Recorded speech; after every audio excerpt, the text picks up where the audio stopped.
Since Sonic Unleashed Recompiled has been out, there's been a lot of interesting takes revolving around this game. And honestly, I'm glad because I know a lot of people didn't get to experience the 360/PlayStation 3 version of Sonic Unleashed. And I will stand on this as someone who's beaten the game today. This is still the best Sonic game of all time.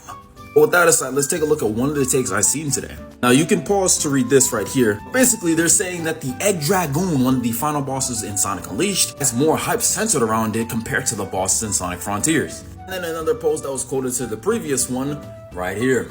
Now, all glaze aside, I do agree with some of the points being made here. The Egg Dragoon, it's really cool. One of the best Eggman robots out there. And in terms of the story and what led to the fight, I agree. There was some hype around it. Eggman came from the ceiling and it was boss time. With the third point, absolutely, I agree with that as well. I would certainly say that it has one of the best atmospheres. But let's not get too carried away now. Frontiers has its fair share of sauce. The Knight, one of my favorite bosses in Sonic Frontiers. Yes, over the new end. Of course, that boy Wyvern.